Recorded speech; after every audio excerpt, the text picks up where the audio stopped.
Chegados aqui à obra-prima do Draper, a história do conflito entre a ciência e a religião. Vamos aqui dar aqui voz ao Draper de algumas das coisas que ele diz nesta obra. Então, ele escreve nesta obra, faz a narrativa, diz ele, do conflito entre duas potências em guerra.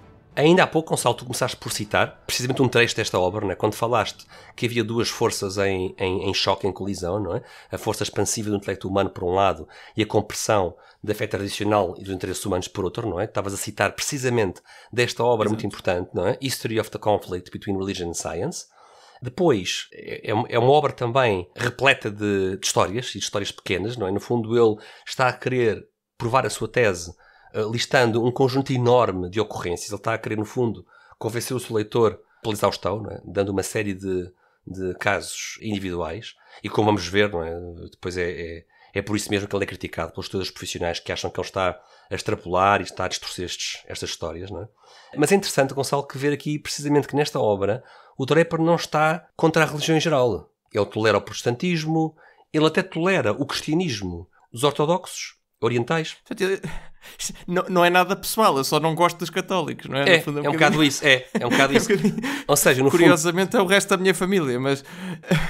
Toda a obra dele é uma obra claramente anticatólica, e não somos nós que dizemos. O professor Lawrence Príncipe, a cuja palestra usámos para este episódio, não é? Descreve o livro como uma obra escrita num tom histérico. São palavras deste professor. E também ele descreve isto como one long anti-Catholic rant. Diz ainda que... Portanto, rant é tipo descarregar, não é? É um descarregar, uma diatribe. A tradução para português é diatribe, não é? Uma longa diatribe anticatólica. Eu diria um longo desabafo anticatólico. Sim, é um desabafo, é um protesto verbal, Sim. É um descarregar de inimizades. Interessante que depois o Draper, para vermos como é muito diferente do White, o Draper, por exemplo, diz que o protestantismo é a irmã gêmea da ciência, que é super, super interessante. É engraçado. Sim, é muito engraçado isto. E ele diz assim, sim, há perseguição da ciência por alguns protestantes, mas ele diz que isso deve-se a uma emancipação incompleta do catolicismo. Ou seja, os protestantes, os poucos que perseguem a ciência, só ainda não se emanciparam completamente do catolicismo. Porque ele acha que o catolicismo é aquela variante do cristianismo que é a mais arrogante e a que tem as afirmações mais pretenciosas. É por isso que ele aponta as baterias, não é? Aponta as armas para a Igreja Católica. É assim, em defesa dele, isso é um bocadinho verdade, não é? Dizer que temos um Papa que é infalível em certas circunstâncias, certo, parece uma coisa bastante assim, arrojada. Não é? ou seja, não, mas isso é uma coisa que acaba por ser... Ou seja, das duas uma, ou está certo e é a coisa mais importante que tu podes fazer na vida, ou está errado Exatamente. E neste caso a reação é perfeitamente justificável, não é? Ou seja, as pretensões da Igreja Católica, não é? Que o Draper está tão enervado com elas, não é? Ou são verdadeiras e então, não é? Ou então é preciso dar-lhes atenção, ou então realmente elas, ou seja, são ofensivas ou são mesmo verdadeiras. Sim. Não há aqui um meio termo, não é? Não há aqui um meio termo. Se a Igreja Católica não for a Igreja certa, de facto as coisas que ela defende são... Certo, ora bem, é isso mesmo. São bastante... É isso mesmo, é uma boa forma de resumir isso. Certo. Pensa um bocadinho, por exemplo, um exemplo que eu me lembro bastante é aquilo que nós defendemos, por exemplo, em relação à Eucaristia, não é? Se é verdade, é a coisa mais importante que tu tens na vida, claro, não é? Claro, mas claro. Se é mentira, se não é verdade, é a maior blasfémia que tu podes fazer na vida, sim, não é? Sim. Adorar um pedaço de pão como sendo Deus, não é? Portanto, claro. as duas uma, ou é verdade e é a coisa mais importante que tu podes fazer, ou não é verdade e é a coisa mais ridícula que tu podes fazer. Portanto, não há aqui um meio termo, não é?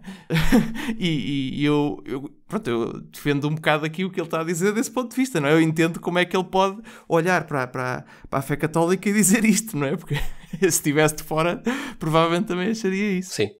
E no fundo é interessante também ver como é que ele, que tinha dito palavras tão simpáticas acerca do protestantismo, tem palavras tão amigáveis em relação ao Islão. Ele diz que o Islão, e vamos agora citar com uma tradução aproximada, diz que o Islão é a reforma do Sul. Ele diz que é como se fosse a reforma protestante, mas do Sul. Porque os países islâmicos não estão mais para o Sul, da Europa. E ele diz que é a reforma do Sul que foi levada a cabo por um povo benévolo em relação à ciência e ao progresso, enquanto que o catolicismo é o inimigo brutal da ciência, do progresso e da civilização. Portanto, ele coloca o Islão e o catolicismo em extremos opostos no que diz respeito à relação com a ciência. Só dizer, aqui já não compreendo aquilo que ele diz, não é? Do catolicismo ser o inimigo brutal da ciência. Aqui, pronto. Não, claramente, mas eu acho que ele também está aqui um lado, bocadinho. Eu acho que ele aqui também está um bocadinho, Gonçalo, a veicular aquela ideia de que o Islão, na Idade Média, e teve certamente contributos científicos importantes, que o Islão na Idade Média era uma espécie de um oásis do intelecto comparado com a Europa medieval. Há sempre esta ideia completamente distorcida. Um pré-iluminismo. Sim, tal e qual. Ou seja, há esta ideia de que o Islão medieval era a civilização e a cristandade medieval era a miséria, a pobreza, a arrogância, a ignorância e a perseguição à ciência, não é? E eu acho que ele está um bocadinho a veicular esse mito de contrapor o Islão à Europa cristã, não é? Sim. E há aqui alguns capítulos no livro que falam sobre isso e se calhar poderemos tocar nesse assunto um bocado mais à frente. Mas a realidade é que um meio termo, não é? Agora, Gonçalo, agora repara uma coisa. Agora eu vou citar, ou vou traduzir aqui uma frase deste livro e ver lá se isto não é praticamente a mesma frase do Ramalho Ortigão. Faz quase pensar, Gonçalo, se o Ramalho Ortigão não estaria com o livro do Draper aberto quando estava a escrever a sua carta ao Monsenhor Pinto de Campos, não é? Que lemos na primeira parte deste mito. Para bem o que é que o Draper diz no livro. Diz assim: a cristandade romana e a ciência são reconhecidas pelos seus aderentes respectivos como estando absolutamente incompatíveis. Não podem existir juntas e a humanidade tem que fazer a sua escolha. Não pode ter ambas. Isto parece quase igual à citação do Ramalho Ortigão. Muito parecido. Não digo que ele tivesse com o livro ao lado, mas claramente, quer dizer, podia estar, mas não vou tão longe. Mas claramente há aqui. Também não sei. Mas claramente há aqui um caminho, não é? Umas ideias que se propagaram, não é? E pronto, e que chegaram aqui, não é? Até porque, no fundo é uma ideia de incompatibilidade total, não é? Total incompatibilidade, não é? Sim.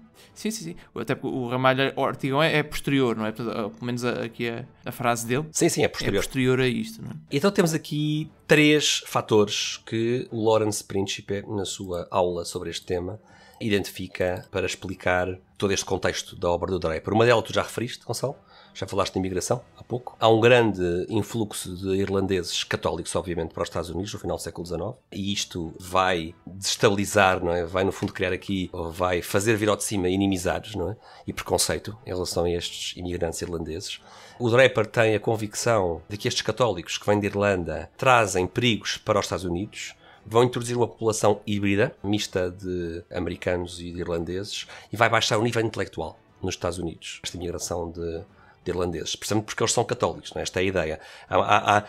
A ideia do Draper não é um racismo baseado dos irlandeses. Não. É porque como eles são católicos, não é? Ele também pensaria ao mesmo dos italianos, não é? Como eles são católicos, eles vão baixar o nível intelectual por serem católicos. Mas depois há aqui um contexto familiar. Eu cheguei a ver, mas não sei se é... Isso já não deve ter grande... Já não deve ser uma fonte fidedigna, não é? Mas cheguei a ver que havia pessoas nos Estados Unidos que a dada altura achavam que havia um plano do Vaticano para transformar os Estados Unidos no Estado papal. Sim.